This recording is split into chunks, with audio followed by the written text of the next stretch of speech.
What's up, everybody? Welcome to another amazing video inside the media cabinet.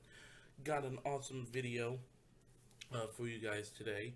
Uh, I recently purchased some books from a good friend on the Paper Movies Novelization Book Club. Shout out to Mr. Caine Donis. He had an abundance of doubles, so I purchased some books from him. I got a good lot, so I thought I would show them off to you, kind of in no specific order. So I'm gonna here's the box. Gonna go ahead and cut open this box. These books that I picked out, I am very happy with my selection. Um, there were some that I was like when I saw the post, I'm like, yeah, I'm gonna go with those ones. Um, and there were some that maybe on a whim I randomly just picked. But like looking at the post and everything, I knew which ones I was gonna go with. So now I know what they are, but you guys don't. So I'm just gonna maybe show them off randomly again, in no particular order. And remember, with each of my movie novelization hauls, I also throw in a one-page read, just to give you a little sneak peek. So, first up, we have featuring Pierce Bronson as James Bond in the most spectacular Bond film ever, directed by Lee Tamahori. We have 007 in Die Another Day, featuring Halle Berry. James Bond is back when danger becomes a temptation, when every move brings you closer to the edge, when you live each day like it's your last. There's a surprise around every corner. From North Korea to Iceland, Bond circles the world in his quest to unmask a traitor and prevent a war of catastrophic proportions, crossing paths with beautiful allies and deadly assassins in a high-octane action adventure of intrigue, revenge, and betrayal. Never has Bond been so vulnerable, nor so dangerous. Now, the movie came out in 2002, and as of this recording, this is my only. Well, I have no one. There are two James Bond books that I got. These are my only two James Bond books. There are some that I really want to get. Obviously, Casino Royale, and amongst many others. Um, so, but yeah, this is a. I have to say, Caine, so far, nice condition, very nice condition. Some stickers that I gotta peel off, but that's about it. So, let's dive into this. Not die. Let's dive into this with this one page preview. Chapter 1, page 1, Surf's Up. A man could easily die out here.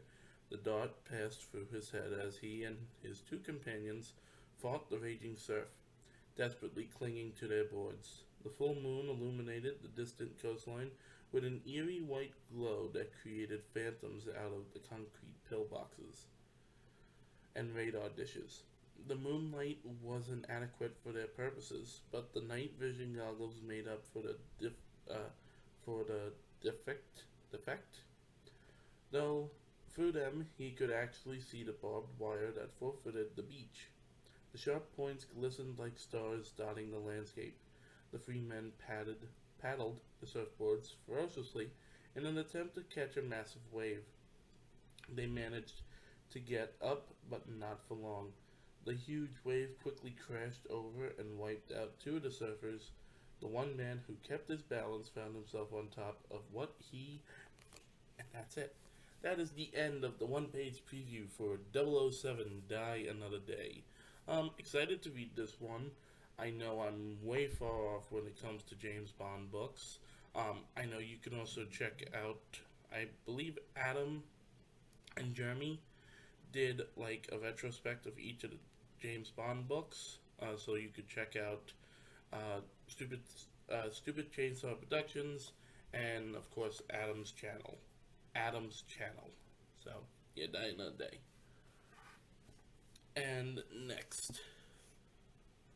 Okay, and here is the next James Bond book, the new blockbuster film from United Artists, James Bond in 007, Tomorrow Never Dies. So we have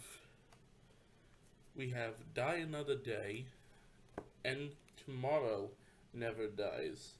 Of course, we have Pierce Brosnan returning as the role of 007, a novel by Raymond Benson based on the screenplay by Bruce Firestein.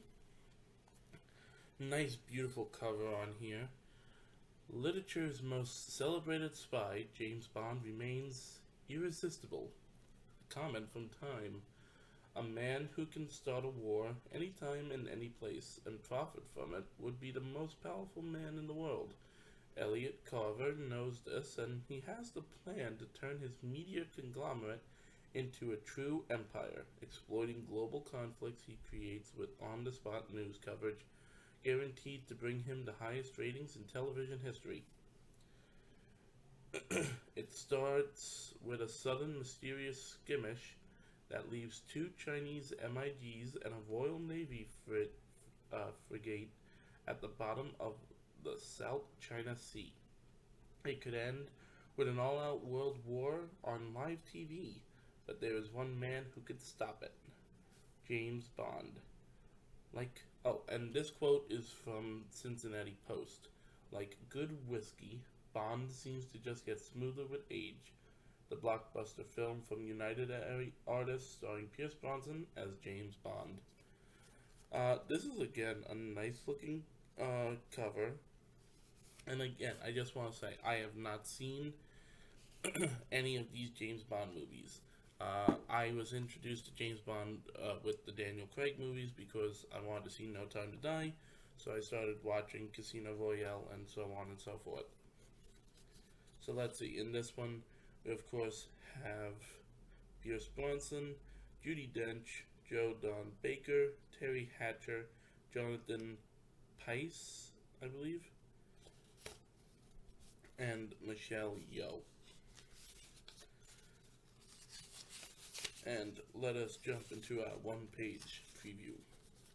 Chapter 1, page 1. The Flea Market from Hell. That's a funny name for a chapter because some people see flea markets as hell. The snow had covered the area and made traveling treacherous, but it didn't keep important business from taking place.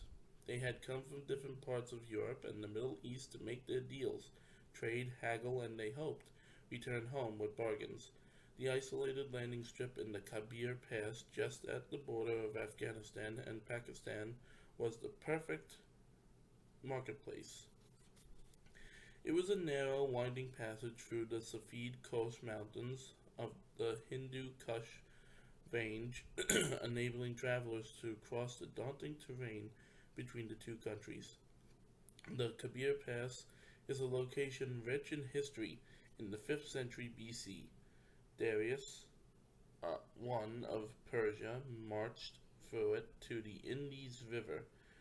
Rudyard Kipling captured the British era of the region in his poetry. At an altitude of 3,500 feet, the gap in the mountains was forged by two small rivers that cut between the cliffs of shale and limestone. A caravan track and a hard surface road were put in place years ago, and a railroad on the flank. And that's our one-page read of James Bond 007, Tomorrow Never Dies. Excited to read these. Might go back. There are certain James Bonds that I do want to watch. Pierce Brosnan, of course, being one of them. And then, of course, I have to go back to Sean Connery, and of course, the way early James Bonds. So, but yeah, this is going to be really fun to read. Next one, okay. So before I show off this one, I know which one this one is, and again, I know all these books because I picked them. I'm happy that he had this one as a double, because I have been looking for this one to add to my collection, and it's really cool to finally have it. And the reason why I wanted it is because the way that it looks, it's got great color to the cover and it's got great art to it.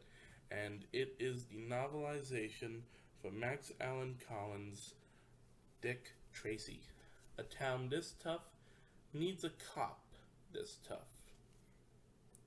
A novel by Max Allan Collins based on the screenplay by Jim Cash and Jack Epps Jr.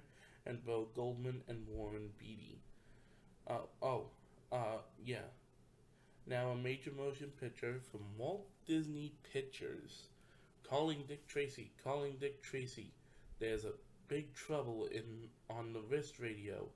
5 of the city's deadliest hoods lie dead in a downtown garage, and their boss, Lips Manless, will soon be number 6. Big Boy Caprice is on the rampage with his number 1 gun, Flat Top, loose on the streets. Big Boy plans to destroy his gangland opposition and unite all the tough guys in town. Pruneface, Mumbles, Itchy, Numbers, and the rest.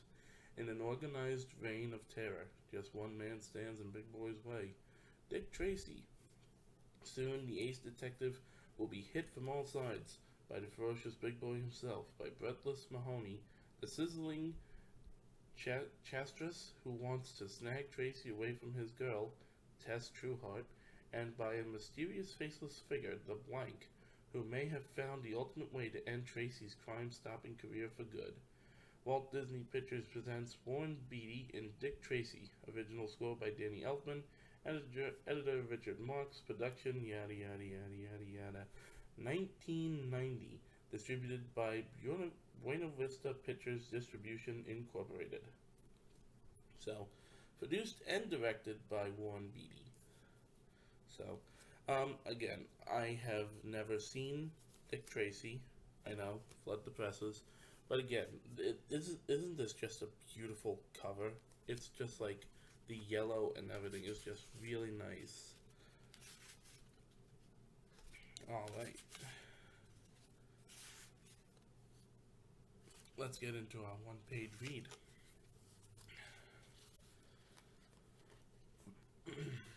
Once upon a hard time, in a cold gray city on a cold gray lake, a nameless urchin, the pockets of his frayed jacket filled with other people's watches and wallets, ducked into an alley, avoiding the cop on the beat. The boy scooted behind a cluster of garbage cans, startling a mangy cat who was nestled there nibbing at a fish head. The cat, as gray as the overcast afternoon and looking only slightly less gruffy than the boy himself, reared back and snarled, its fur standing up like porcupine needles. Scrawny as it was, the cat looked to be a vicious beast, but the kid wasn't scared. Almost routinely, he slapped it with one of the leather billfolds, and the cat yowled and scurried down the alley, its claws clicking on the bricks. The gray cat might have seemed an omen of bad luck to the kid, only it wasn't exactly black, and besides, the kid didn't believe in any kind of luck, good or bad. To him, life was a matter of survival, pure and simple. Well, more like impure and not so simple. He was as much an animal, a scavenger, as the cat he spooked. He was 8 years old, but he didn't know that he was the illegitimate child of a chorus girl who'd left him behind at her rooming house. But he didn't know that either. He knew only a life of stealing and scrounging at the behest of a tramp called Steve, who had no last name that the kid knew of, but he still had one more name than the kid. In fact, that was as close to as a name as the kid had. The kid. And the kid could not remember any life. And that's the end of our one-page read of Dick Tracy. I am excited to read this book. I think it's going to be a really fun read, and anyone that reads this could probably throw in some voices, and I'm pretty sure there's like maybe an audio book or something. But I will definitely have to watch the movie as well. On to book number 4. Okay, so this one I'm really happy to have because I recently just watched this movie with my dad, and it adds another one of my favorites starring Michael J. Fox, and it's got an awesome song as well by Night Ranger. It's the secret of my success. Sorry. Uh, the Secret of My Success, starring Michael J. Fox, the fabulous new film from Universal Pictures, a novel by Martin Owens based on a screenplay by Jim Cash and Jack Eaps Jr. and A.J. Coheathers. I believe I probably said that wrong. Just look at the yellowing on the pages. That is really cool. I've had this one on my watch list for a while. I know it's not that expensive to find. I wouldn't also say it's that rare of a book, but to each its own. There's only one thing from a Midwestern guy to do when he finds himself in New York City without a job. Fake it. The major movie hit of 1987. So, I like this movie. I like the music. There are some looking. There are there's some pictures inside. Of course, they're all in black and white. But it's the little things, you know? Alright, let's do a one-page read. Chapter 1. Page 1. Somewhere in the city, Bentley Foster thought there is an office with my name on it. He had this confident expectation as his bus careened onto 8th Avenue. It headed towards the Port Authority bus terminal on 42nd Street in the heat of New York City. As he looked through his curved and tinted window, the young Canson saw a whole city busy doing business. The first businessman he saw was an enterprising pimp standing near a group of his colleagues on the corner. He wore the pimp's equivalent of a three-piece suit, a suede jacket with fur at the collar, brown leather pants, and a safari hat with a feather dancing at the top. Brantley approved of his dress for success wardrobe and the go-for-it spirit of his stance. As the bus pulled into the darkness of the terminal, he saw another representative of New York business world. A prostitute stood against a newsstand, throwing suggestive but purposely vague suggestions. Want a date? Want to go out? At. And that is the one-page read of The Secret of My Success. Again, I love this movie. Michael J. Fox is an awesome actor. And again, it's a great role for him. And it's like, again, you look at him now, it's sad with everything that's going on with him. And it's just, my first introduction to Michael J. Fox, of course, was Back to the Future, and then I saw this, and then, of course, I heard him in some animated movies, but, yeah, to have this one's really cool. And I think, nope, we got two more. Yep, we got two more. On to our next one. Now, this one, the only thing that I'm upset about this one, it is a little thin, but I still have a good feeling about this book. It's going to be a good read, no matter what. My first introduction to this series was one of the newer films. I never watched any of the original ones, but we got all of them from whatever store we went to, and we spent the entire day watching them as a family. And I have my favorites, and I have the ones that I could care less about. But the movie series that I'm talking about is Rocky. He's a has-been battler with one dream left and one last chance. A love story about the world's heavyweight championship, the award-winning movie of the year by Julia Sorrell, based on the screenplay by Sylvester Stallone, or known as Sly. The movie, a slum fairy tale, funny, unperturbous, and relentlessly upbeat. Its only message: endure, reach your potential, be a man. I can't recall such excitement about a movie since maybe Giant and James Dean. And that was from Time magazine.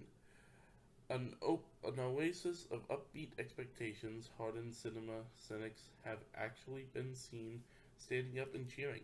From New York Magazine. One of the best boxing movies ever made.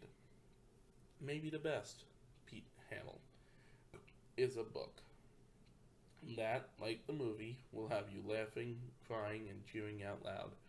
Rocky by United Artists presents a Robert Chardoff, Irwin Winkler production starring Sylvester Stallone and Talia Shire.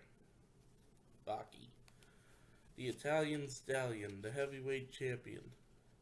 Um, like I said, my first exposure to Rocky was one of the later films that was made, Rocky Balboa, and I remember going to see it with my family.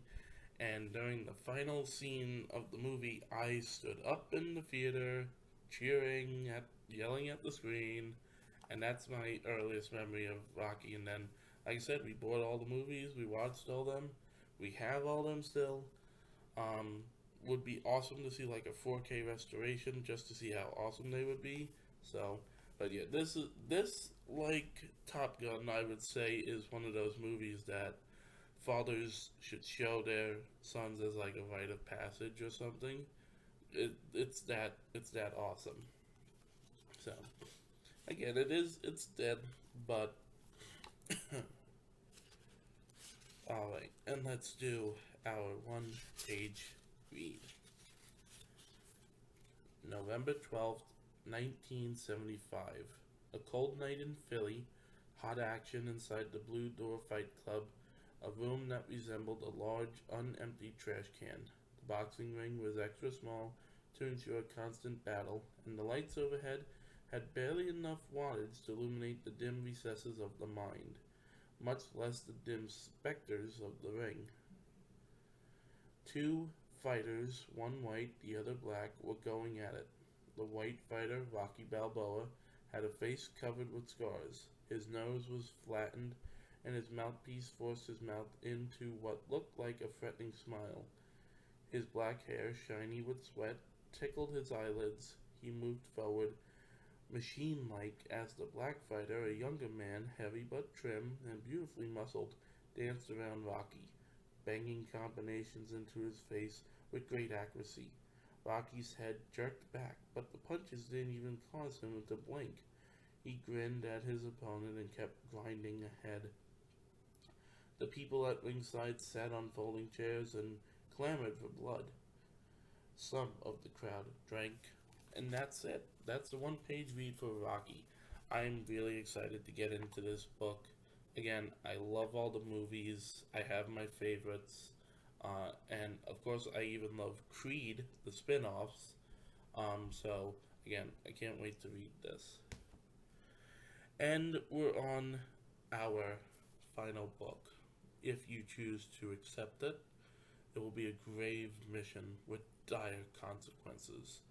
This video could explode at any minute. I'm kidding, it's not going to. But it is going to be a mission impossible.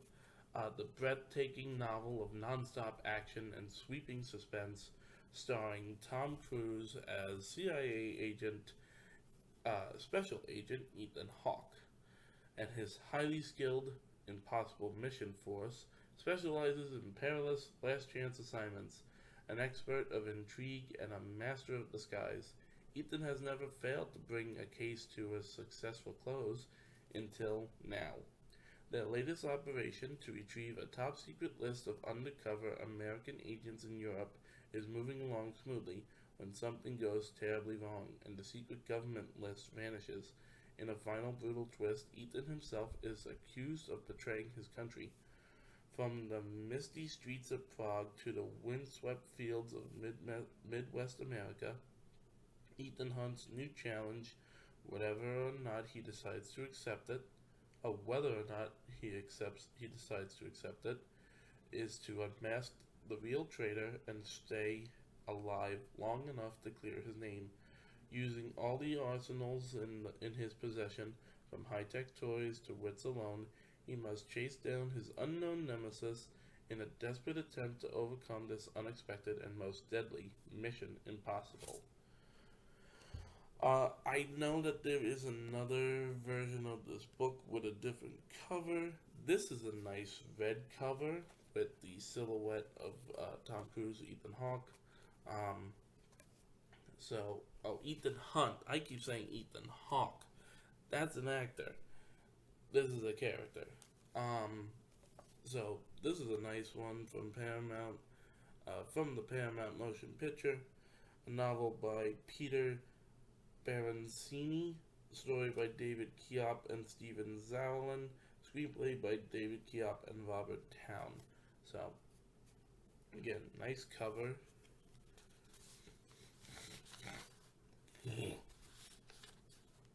Part 1, The Mole Hunt. Kiev, page 1. A steely, cold rain beat down on Kiev, drawing oil out of the roadways and infusing the old city with an industrial smell. At 2 a.m., the streets were deserted, except for occasional cars splashing through puddles and squealing around corners.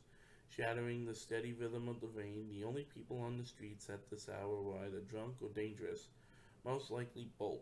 A police car roared down a potholed street in the worst part of the city, its siren slashing the tense silence inside a tattered hotel room, where the bloodied corpse of a young woman was sprawled across a thin mattress. Blood was splattered on the dimly lit room's faded red velvet curtains and stained the worn wooden floor. Whoever murdered this girl acted in rage and wasn't worried about leaving a mess. Randy Kazimov, a disheveled-looking man, went blank. And that is the end of our one-page preview of Mission Impossible.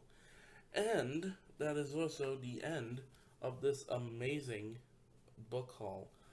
Again, thank you to Caine for making the post, because then I would have never seen these. Again, this is just a great color of spines.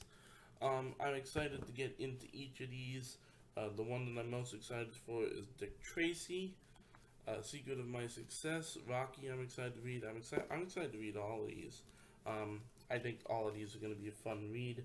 I might be able to find I might maybe be able to find audiobooks for these. If not, it's okay. I can add my own characters.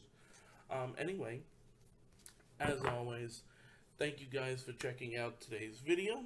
Make sure to hit the subscribe button if you like all things physical media. And make sure to check out Paper Movies Novelization Book Club. There's a YouTube channel, a Facebook page. You have to be accepted for it. With all that being said, thank you very much, and I will see you guys next time inside the Media Cabinet. Peace.